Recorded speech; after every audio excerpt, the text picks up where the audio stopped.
ಒಂದು ದೇಶದಲ್ಲಿ ಸರ್ಕಾರ ಹೇಗೆ ಬರುತ್ತದೆ ಎನ್ನುವುದಕ್ಕಿಂತ ಸರ್ಕಾರ ಆಯ್ಕೆಯಾಗುವ ಪ್ರಕ್ರಿಯೆ ಎಷ್ಟು ಶುದ್ಧವಾಗಿದೆ ಎನ್ನುವುದು ಬಹಳ ಮುಖ್ಯವಾಗಿರುವ ಅಂಶ. ಯಾಕೆಂದರೆ ಚುನಾವಣಾ ಪ್ರಕ್ರಿಯೆ ಅತ್ಯಂತ ಸರಿಯಾದ ರೀತಿಯಲ್ಲಿ ನಡೆಯುವುದು ಅವಶ್ಯಕ. ವಿಶ್ವದ ಅತಿ ದೊಡ್ಡ ಪ್ರಜಾಪ್ರಭುತ್ವ ದೇಶವಾಗಿರುವ ಭಾರತದಲ್ಲಿ ಸದ್ಯ ಎಸ್ಐಆರ್ ಬಗೆಗಿನ ಚರ್ಚೆ ತೀವ್ರಗೊಂಡಿದೆ. ಕೆಲ ವಾರಗಳಿಂದ ಎಸ್ಐಆರ್ ಪ್ರಕ್ರಿಯೆ ವೇಗ ಪಡೆದುಕೊಂಡಿದ್ದು, ದೇಶದ 12 ರಾಜ್ಯ ಹಾಗೂ ಕೇಂದ್ರಾಡಳಿತ ಪ್ರದೇಶಗಳಲ್ಲಿ ಕರಡು ಮತದಾರರ ಪಟ್ಟಿಯಿಂದ ಸುಮಾರು 6.5 ಕೋಟಿ ಮತದಾರರ ಹೆಸರನ್ನು ತೆಗೆದುಹಾಕಲಾಗಿದೆ. ಅದರಲ್ಲೂ ದೇಶದಲ್ಲಿ ಅತಿ ಹೆಚ್ಚಿನ ಜನಸಂಖ್ಯೆ ಹೊಂದಿರುವ ಉತ್ತರ ಪ್ರದೇಶ ಒಂದರಲ್ಲಿ 2.89 ಕೋಟಿ ಮತದಾರರ ಹೆಸರು ಪಟ್ಟಿಯಿಂದ ತೆಗೆದುಹಾಕಲಾಗಿದೆ. ಅಷ್ಟಕ್ಕೂ ಏನಿದು ಎಸ್ಐಆರ್? ಕರಡು ಪಟ್ಟಿಯಿಂದ ಮತದಾರರ ಹೆಸರನ್ನು ಕೈಬಿಡಲು ಕಾರಣವೇನು? ಭಾರತದಂತ ಬೃಹತ್ ಜನಸಂಖ್ಯೆ ಹೊಂದಿರುವ ದೇಶಕ್ಕೆ ಇದು ಅಗತ್ಯವೇ? ಅಕ್ರಮ, ನಕಲಿ ಮತದಾನ ತಡೆಗಟ್ಟಲು ಇದರಿಂದ ಸಾಧ್ಯವೇ? ಕೇಂದ್ರದಲ್ಲಿ ವಿರೋಧ ಪಕ್ಷಗಳು ಎಸ್ಐಆರ್ ವಿರುದ್ಧ ಏಕೆ ಆಕ್ರೋಶ ಹೊಂದಿದೆ? ಎಸ್ಐಆರ್ ಇತಿಹಾಸವೇನು? ಒಂದು ವೇಳೆ ಎಸ್ಐಆರ್ ವೇಳೆ ಹೆಸರು ಬಿಟ್ಟು ಹೋಗಿದ್ದರೆ ಯಾವ ರೀತಿ ಮನವಿ ಸಲ್ಲಿಸಿ ಹೆಸರು ನೋಂದಾಯಿಸಬಹುದು ಎಂಬ ಎಲ್ಲಾ ವಿಚಾರಗಳ ಬಗ್ಗೆ ಈ ವಿಡಿಯೋದಲ್ಲಿ ಚರ್ಚಿಸೋಣ.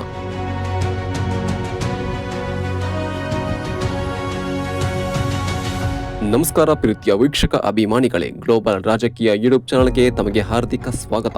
ನಾನು ಜೀವನ್ ಕುಮಾರ್. ವೀಕ್ಷಕರೇ, ಭಾರತವು ವಿಶ್ವದ ಅತಿ ದೊಡ್ಡ ಪ್ರಜಾಪ್ರಭುತ್ವ ರಾಷ್ಟ್ರ. ಇಲ್ಲಿ ಪ್ರತಿಯೊಂದು ಮತವು ಅತ್ಯಂತ ಪ್ರಾಮುಖ್ಯತೆ ಹಾಗೂ ಪಾವಿತ್ರ್ಯತೆ ಹೊಂದಿದೆ. ಇಲ್ಲಿ ಪ್ರತಿಯೊಬ್ಬರು ಮತದಾನ ಮಾಡುವುದು ಎಷ್ಟು ಮುಖ್ಯವೋ ಅದೇ ರೀತಿ ಒಂದು ಚುನಾವಣಾ ಅವಧಿಯಲ್ಲಿ ಒಬ್ಬ ವ್ಯಕ್ತಿಗೆ ಒಂದೇ ಮತ ಎಂಬುದನ್ನು ಖಾತ್ರಿಪಡಿಸುವುದು ಕೂಡ ಅತಿ ಮುಖ್ಯ. ಆದರೆ ಅದೇ ಒಬ್ಬ ವ್ಯಕ್ತಿ ಒಂದೇ ಅವಧಿಯಲ್ಲಿ ಹಲವು ಕಡೆ ಮತದಾನ ಮಾಡಿದರೆ ಪ್ರಜಾಪ್ರಭುತ್ವಕ್ಕೆ ಇದಕ್ಕಿಂತ ಮಾರಕ ಮತ್ತಾವುದು ಇರಲಾರದು. ಸರಳವಾಗಿ ಹೇಳುವುದಾದರೆ, ಒಬ್ಬ ವ್ಯಕ್ತಿಯ ಹೆಸರು ಹಲವು ಕಡೆಗಳ ಮತಪಟ್ಟಿಯಲ್ಲಿ ಇದ್ದರೆ ಅದು ಪ್ರಜಾಪ್ರಭುತ್ವಕ್ಕೆ ಅಪಾಯ. ನ್ಯಾಯಸಮ್ಮತ ಚುನಾವಣೆಗೆ ಇದರಿಂದ ಅಪಾಯವಿದೆ. ಅದು ಅಲ್ಲದೆ ಪಟ್ಟಿಯಲ್ಲಿ ಅರ್ಹತೆ ಹೊಂದಿರದ ಮತದಾರರು ಸೇರಿಕೊಂಡರೆ ಅದರಿಂದ ಗಂಭೀರ ಪರಿಣಾಮದ ಅಪಾಯ ಕೂಡ ಇದೆ. ಹಾಗಾಗಿ ಕಾಲಕ್ಕೆ ಮತದಾರರ ಪಟ್ಟಿಗಳ ಪರಿಷ್ಕರಣೆ ಅಗತ್ಯವಾಗಿದೆ. ಇದೇ ಕಾರಣಕ್ಕಾಗಿ ಭಾರತೀಯ ಚುನಾವಣಾ ಆಯೋಗವು ವಿಶೇಷ ತೀವ್ರ ಪರಿಷ್ಕರಣೆ ಅಂದರೆ ಎಸ್ಐಆರ್ ನಡೆಸುತ್ತದೆ. ಸದ್ಯ ಭಾರತದ ಹಲವು ರಾಜ್ಯಗಳು ಹಾಗೂ 3 ಕೇಂದ್ರಾಡಳಿತ ಪ್ರದೇಶಗಳಲ್ಲಿ 2ನೇ ಹಂತದ ಮತದಾರರ ಪಟ್ಟಿಯ ವಿಶೇಷ ಸಮಗ್ರ ಪರಿಷ್ಕರಣೆಗೆ ಸಂಬಂಧಿಸಿ ಕರಡು ಪಟ್ಟಿಯನ್ನು ಚುನಾವಣಾ ಆಯೋಗ ಪ್ರಕಟಿಸಿದ್ದು, ಒಟ್ಟು ಬರೋಬ್ಬರಿ 6.5 ಕೋಟಿ ಮತದಾರರ ಹೆಸರನ್ನು ಕೈಬಿಡಲಾಗಿದೆ. ಇನ್ನು ಮತದಾರರ ಪಟ್ಟಿಯಿಂದ ಕೈಬಿಡಲಾದ ಹೆಸರನ್ನು SSD ಅಂದರೆ ಪರಿಷ್ಕರಣೆ ವೇಳೆ ಗೈರು ಹಾಜರಾದವರು, ಶಾಶ್ವತವಾಗಿ ಸ್ಥಳಾಂತರಗೊಂಡವರು ಮತ್ತು ಮೃತಪಟ್ಟವರು ಎಂದು ವರ್ಗೀಕರಿಸಿ ಪ್ರತ್ಯೇಕವಾಗಿ ನಮೂದಿಸಲಾಗಿದೆ ಎಂದು ಚುನಾವಣಾ ಆಯೋಗದ ಅಧಿಕಾರಿಗಳು ತಿಳಿಸಿದ್ದಾರೆ. ಉತ್ತರ ಪ್ರದೇಶದ ವಿಚಾರಕ್ಕೆ ಬರುವುದಾದರೆ, ಎಸ್ಐಆರ್ಗೂ ಮುನ್ನ ಉತ್ತರ ಪ್ರದೇಶದ ಮತದಾರರ ಒಟ್ಟು ಸಂಖ್ಯೆ 15.44 ಕೋಟಿ ಇತ್ತು. ಆದರೆ ಎಸ್ಐಆರ್ ವೇಳೆ 46.23 ಲಕ್ಷ ಜನರು ಮೃತಪಟ್ಟಿದ್ದು, 1.27 ಕೋಟಿ ಜನರು ಶಾಶ್ವತವಾಗಿ ಬೇರೆಡೆಗೆ ಸ್ಥಳಾಂತರಗೊಂಡಿದ್ದಾರೆ. ಅಲ್ಲದೆ 25.47 ಲಕ್ಷ ಮಂದಿಯ ಹೆಸರು ಒಂದಕ್ಕಿಂತ ಹೆಚ್ಚು ಬಾರಿ ಪಟ್ಟಿಯಲ್ಲಿ ಇದೆ ಮತ್ತು ಪತ್ತೆಯಾಗದವರು ಹಾಗೂ ಇತರೆ ಕಾರಣಗಳನ್ನು ನೀಡಿ 2.89 ಕೋಟಿ ಹೆಸರುಗಳನ್ನು ಕೈಬಿಡಲಾಗಿದೆ ಎಂದು ಮೂಲಗಳು ತಿಳಿಸಿದೆ. ಮುಕ್ತ ಮತ್ತು ನ್ಯಾಯಯುತ ಚುನಾವಣೆ ನಡೆಸುವುದು, ನಕಲಿ ಮತದಾನವನ್ನು ತಡೆಗಟ್ಟುವುದು, ಮತದಾರರ ವಿಶ್ವಾಸವನ್ನು ಹೆಚ್ಚಿಸಿ ಪಾರದರ್ಶಕತೆಯನ್ನು ಸುಧಾರಿಸಿಕೊಳ್ಳಲು ಎಸ್ಐಆರ್ ನಡೆಸಲಾಗುತ್ತಿದೆ ಎಂದು ಚುನಾವಣಾ ಆಯೋಗ ತಿಳಿಸಿದೆ. ಆದರೆ ಆಯೋಗದ ಈ ಕ್ರಮವು ಕೇಂದ್ರದಲ್ಲಿ ವಿರೋಧ ಪಕ್ಷಗಳ ಕಣ್ಣು ಕೆಂಪಾಗುವಂತೆ ಮಾಡಿದೆ. ಯುರೋಪ್ನ ಹಲವು ರಾಷ್ಟ್ರಗಳಲ್ಲಿ ಕೂಡ ಮತದಾರರ ಪಟ್ಟಿಯನ್ನು ಪರಿಷ್ಕರಿಸುವ ಕಾರ್ಯ ನಡೆಸಲಾಗುತ್ತಿದ್ದರೂ ಭಾರತದಂತೆ ಒಂದೇ ಅವಧಿಯಲ್ಲಿ ರಾಷ್ಟ್ರದೆಲ್ಲೆಡೆ ಅನುಷ್ಠಾನ ಮಾಡುವ ಪದ್ಧತಿ ಇಲ್ಲ. ಯುರೋಪ್ ರಾಷ್ಟ್ರಗಳಲ್ಲಿ ನಿರಂತರವಾಗಿ ಇವುಗಳು ಅಪ್ಡೇಟ್ ಆಗುತ್ತಿರುತ್ತದೆ. ಆದರೆ ಭಾರತದಲ್ಲಿ ಮಾತ್ರ ಚುನಾವಣೆ ದಿನಾಂಕ ಘೋಷಣೆ ಅಥವಾ ಇತರೆ ಅಗತ್ಯ ಸಂದರ್ಭದಲ್ಲಿ ಮಾತ್ರ ಇದನ್ನು ನಡೆಸಲಾಗುತ್ತದೆ. ಆದರೆ ಮುಖ್ಯವಾಗಿ ಯುರೋಪ್ ರಾಷ್ಟ್ರಗಳಿಗೂ ಭಾರತಕ್ಕೂ ಹೋಲಿಕೆ ಮಾಡಲು ಅಸಾಧ್ಯ.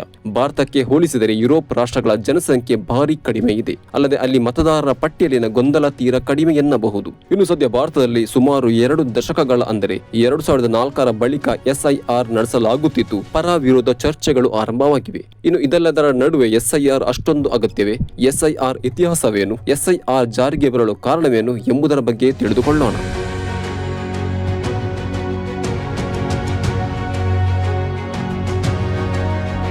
ವೀಕ್ಷಕರೇ, ಸ್ವಾತಂತ್ರ್ಯ ನಂತರ ಭಾರತವು ಸಾರ್ವತ್ರಿಕ ವಯಸ್ಕ ಮತದಾನ ಪದ್ಧತಿಯನ್ನು ಅಳವಡಿಸಿಕೊಂಡಿತ್ತು. ಈ ಅವಧಿಯಲ್ಲಿ ಮುಕ್ತ ಮತ್ತು ನ್ಯಾಯಯುತ ಚುನಾವಣೆಗಳಿಗೆ ನಿಖರವಾದ ಮತದಾರರ ಪಟ್ಟಿಯ ಅಗತ್ಯ ಕೂಡ ಆಗಿತ್ತು. ಆದರೆ ಸಹಜವಾಗಿ ಆರಂಭಿಕ ಹಂತದಲ್ಲಿ ದೇಶದಲ್ಲಿದ್ದ ಅನಕ್ಷರತೆ, ಗೊತ್ತುಗುರಿ ಇಲ್ಲದ ನಾಗರಿಕರ ವಲಸೆ, ಉದ್ಯೋಗಕ್ಕಾಗಿ ವಲಸೆ, ಸೂಕ್ತ ರೀತಿಯ ದಾಖಲೆಗಳು ಇಲ್ಲದಿರುವುದು ಮುಂತಾದ ಅಂಶಗಳಿಂದಾಗಿ ಎಲ್ಲಾ ಭಾರತೀಯರನ್ನು ಮತದಾರರ ಪಟ್ಟಿಯಲ್ಲಿ ಸೇರಿಸುವ ವಿಚಾರದಲ್ಲಿ ಸಮಸ್ಯೆಗಳಿದ್ದವು. ಇದೇ ಅವಧಿಯಲ್ಲಿ ಅಂದರೆ 1950ರಲ್ಲಿ representation of the people act ಜಾರಿಗೆ ಜಾರಿಗೆ ಬಂದಿತ್ತು. ಇದರ ಹೊರತಾಗಿಯೂ ಈ ಅವಧಿಯಲ್ಲಿ ಮತದಾರರ ಪಟ್ಟಿಯಲ್ಲಿನ ತಪ್ಪುಗಳು ಹೆಚ್ಚಾಗಿದ್ದವು. ಇನ್ನು 1960-70ರ ದಶಕದಲ್ಲಿ ಭಾರತದ ಚುನಾವಣಾ ಆಯೋಗ ಇಂಟೆನ್ಸಿವ್ ರಿವಿಷನ್ ಎಂಬ ಹೊಸ ಪರಿಕಲ್ಪನೆಯನ್ನು ಬಳಕೆಗೆ ತಂದಿತ್ತು. ಇದರನ್ವಯ ದೇಶದಲ್ಲಿ ಪ್ರತಿಯೊಬ್ಬರ ಮನೆಗೆ ಸರ್ಕಾರಿ ಅಧಿಕಾರಿಗಳು ತೆರಳಿ ಮತದಾರರ ಅಥವಾ ನಾಗರಿಕರ ಬಗ್ಗೆ ಪರಿಶೀಲನೆ ನಡೆಸುವುದಾಗಿತ್ತು. ಅಂದರೆ ಒಂದು ವೇಳೆ ಯಾವೊಬ್ಬ ಮತದಾರರು ಮೃತಪಟ್ಟಿದ್ದರೆ ಅವುಗಳ ಮಾಹಿತಿ, ನಕಲಿ ಹೆಸರುಗಳನ್ನು ತೆಗೆಯುವುದು ಸೇರಿದಂತೆ ಹಲವು ವಿಚಾರಗಳ ಬಗ್ಗೆ ಮಾಹಿತಿ ಕಲೆ ಹಾಕುವುದಾಗಿತ್ತು. ಕ್ರಮೇಣ ಈ ಕಾರ್ಯವು ಸ್ಪೆಷಲ್ ಇಂಟೆನ್ಸಿವ್ ರಿವಿಷನ್ ಅಂದರೆ ಸದ್ಯ ಚರ್ಚೆಗೆ ಕಾರಣವಾಗಿರುವ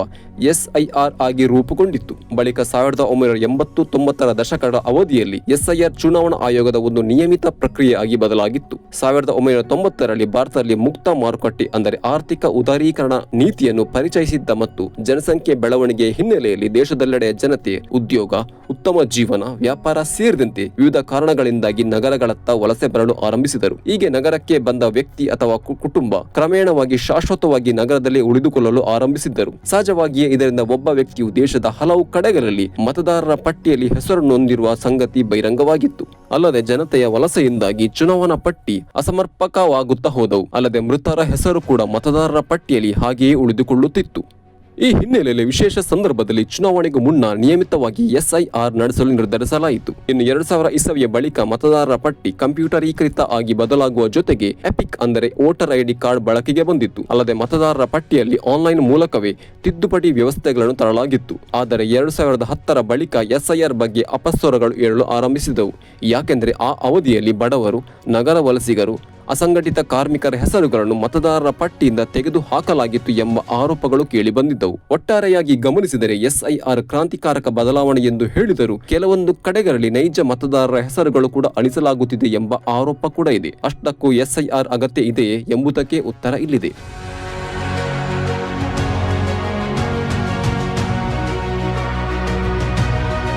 ವೀಕ್ಷಕರೇ, ಈಗಾಗಲೇ ಹೇಳಿದಂತೆ ದೇಶದಲ್ಲಿ SIR ಅನೇಕ ಬಾರಿ ನಡೆಸಲಾಗಿದೆ.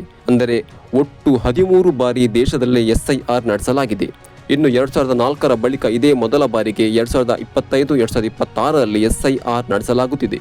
ಅಂದರೆ 2 ದಶಕಗಳ ಬಳಿಕ ಭಾರತದಲ್ಲಿ SIR ನಡೆಸಲಾಗುತ್ತಿದೆ. ಹಾಗಾಗಿ ಈ ಅವಧಿಯ ಕಳೆದ 2 ದಶಕಗಳಲ್ಲಿ ಭಾರತದ ಹಲವು ಕಡೆಗಳಲ್ಲಿ ಅಕ್ರಮ ವಲಸಿಗರ ಪ್ರಮಾಣ ಹೆಚ್ಚಾಗಿದ್ದು, ಅಲ್ಲದೆ ನಕಲಿ ಮತದಾರರು ಕೂಡ ಸೇರಿಕೊಂಡಿದ್ದಾರೆ ಎಂದು ಸದ್ಯ SIR ನಡೆಸಲಾಗುತ್ತಿದೆ. ಇನ್ನು ಮತದಾರರ ಪಟ್ಟಿಯಲ್ಲಿರುವ ಅಕ್ರಮ ಹೆಸರುಗಳು, ನಕಲಿ ಅರ್ಹತೆ ಹೊಂದಿರುವ ಮತದಾರರು, ಮೃತಪಟ್ಟಿರುವ ಹಾಗೂ ವಲಸೆ ಕಾರ್ಮಿಕರ ಹೆಸರನ್ನು ಅಲಿಸಿ ಅರ್ಹತೆ ಹೊಂದಿರುವ ಹೊಸ ಮತದಾರರನ್ನು ಸೇರಿಸುವ ಕಾರ್ಯ ಮಾಡುತ್ತಿದ್ದೇವೆ ಎಂದು ಚುನಾವಣಾ ಆಯೋಗ ತಿಳಿಸಿದೆ.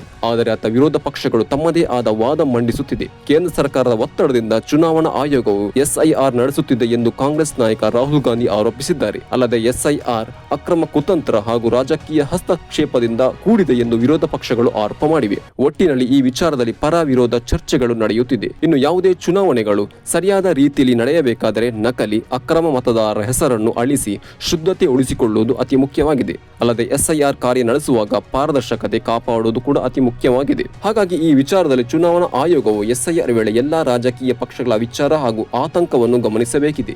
ಒಂದು ವೇಳೆ SIR ವೇಳೆ ಮತದಾರರ ಹೆಸರು ತಪ್ಪಿ ಹೋಗಿದ್ದರೆ ಮನವಿ ಸಲ್ಲಿಸಲು ಅವಕಾಶ ನೀಡಲಾಗಿದೆ. ಯಾವ ರೀತಿ ಮನವಿ ಸಲ್ಲಿಸಬಹುದು ಎಂಬುದರ ಬಗ್ಗೆ ನೋಡೋಣ.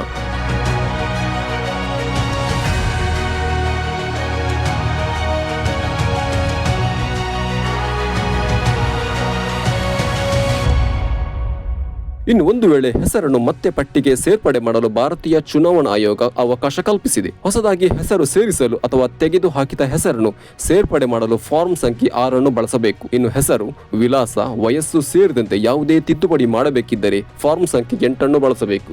ಒಟ್ಟು 3 ವಿಧಾನಗಳ ಮೂಲಕ ಹೆಸರನ್ನು ಸೇರಿಸಲು ಚುನಾವಣಾ ಆಯೋಗ ಅವಕಾಶ ಮಾಡಿಕೊಟ್ಟಿದೆ.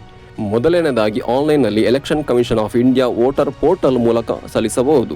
ಎರಡನೇ ವಿಧಾನದಲ್ಲಿ ತಮ್ಮ ಪ್ರದೇಶದಲ್ಲಿರುವ ಬೂತ್ ಲೆವೆಲ್ ಅಧಿಕಾರಿ ಅಥವಾ BLO ಮೂಲಕ ಸಲ್ಲಿಸಲು ಅವಕಾಶವಿದೆ. ಅಲ್ಲದೆ SIR ಸಮಯದಲ್ಲಿ ಆಯೋಜಿಸಲಾಗುವ ವಿಶೇಷ ಶಿಬಿರಗಳ ಮೂಲಕ ಮನವಿ ಸಲ್ಲಿಸಲು ಕೂಡ ಅವಕಾಶವಿದೆ. ಹಾಗಾಗಿ ಈ ಸಮಯದಲ್ಲಿ ಹೆಸರು ಬಿಟ್ಟು ಹೋದವರು ತಮ್ಮ Aadhaar card, PAN card, driving licence, ವಿಳಾಸದ ದಾಖಲೆ ಸೇರಿದಂತೆ ಮುಖ್ಯ ದಾಖಲೆಗಳನ್ನು ನೀಡಬೇಕಾಗುತ್ತದೆ.